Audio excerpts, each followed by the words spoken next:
आरक्षण असतानाही आरक्षणाच्या उपवर्गीकरणाची मागणी करणं म्हणजे दाल में कुछ काला है, नहीं सभी दाल ही काली है. काय आरक्षण असताना सुद्धा आरक्षणाच्या उपवर्गीकरणाची मागणी करणं म्हणजे दाल में कुछ तो काला आहे. मला सांगा, मातंग समाजाला आरक्षण आहे का नाही हो?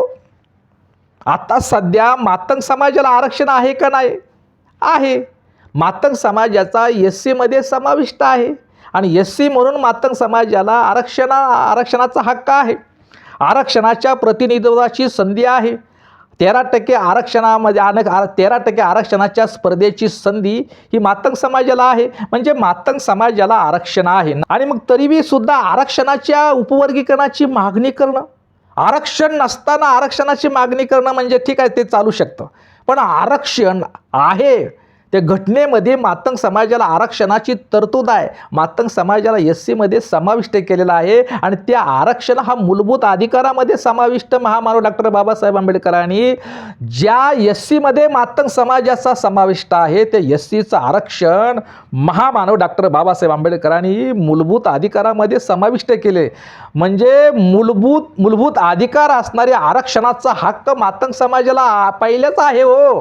तरी सुद्धा आरक्षणाच्या उपवर्गीकरणाची मागणी करणं म्हणजे दाल में कुछ काला है, नहीं सभी दाल ही काली है. पहिल्यांदा मातंग समाजाला स्वतंत्र आरक्षणाच्या मागणीचा जोर धरला होता. मातंग समाजाला स्वतंत्र 8% आरक्षण मिळावे याची पहिल्यांदा मागणी होती. त्यानंतर त्याच्याऐवजी तुम्हाला आयोग दिला, क्रांतिरक्षक लहुजी वस्ताद आयोग दिला. त्या आयोगाची बी अंमलबजावणी केली नाही. त्या आयोगाच्या अंमलबजावणी करायला कुणाचाच विरोध नाही. आणि आता आरक्षणाच्या उपवर्गीकरणाची मागणीचा जोर धरलेला आहे, आटापेटा वाढत आहे. खरंच आरक्षणाच्या उपवर्गीकरणातून संपूर्ण मातंग समाजाचं कल्याण होणार आहे, फायदा होणार आहे, विकास होणार आहे. 13% नव्हे तर 2%च काय, पण 13% एकट्या मांगाला दिलं तर संपूर्ण मातंग समाजाची प्रगती नाही होणार. आणि आरक्षणाचा फायदा समाजातील त्या 2% फायदा होतो. आरक्षणाचा का संपूर्ण समाजाला नाही फायदा होत. त्यामुळे आरक्षणाच्या उपवर्गीकरणातून हा साऱ्याच समाजाची प्रगती होईल आणि साऱ्याच मांगाला सामाजिक न्याय मिळेल, साऱ्याच मांगाचं कल्याण होईल अशातला काय भाग नाही. अरे 4-2 नोकऱ्या, त्या 4-2 नोकऱ्यासाठी आरक्षणाचे उपवर्गीकरण करून मातंग समाजाचं कसं कल्याण व्हायचं, कसं फायदा व्हायचं? अरे बाबा, आरक्षणाचं उपवर्गीकरण हे RSSचा राजकीय अजेंडा आहे. आंबेडकरवादी चळवळीपासून मातंग समाजाला तोडून मातंग समाजाला हिंदू दलित वोट बँक बनवायचे आहे आणि त्याच्यासाठी आरक्षणाच्या उपवर्गीकरणाच्या मागणीचं हत्यार ही मातंग समाजातील RSSचे काय दलाल लोकांच्या हातात दिले, काय स्वार्थी लोकांच्या त्या हातात ते आंदोलन दिलेलं आहे. आंदोलन कसलं, ते षडयंत्र दिलेलं आहे. मातंग समाजाचं जर खरंच कल्याण करायचं असेल, फायदा करायचा असेल, विकास करायचा असेल, मातंग समाजानं पुढं यावं. असं जर मातंग समाजाच्या आरक्षणाच्या उपवर्गीकरणाची मागणी करणाऱ्या मातंग समाजाला खरंच असं प्रामाणिकपणे वाटत असेल तर त्यांनी आरक्षणाच्या उपवर्गीकरणाच्या मागणी करत असताना ज्याच्यासाठी आपण आग्रह धरतोय त्या शिक्षण आणि नोकरीचं प्रमाण तर वाढलं पाहिजे.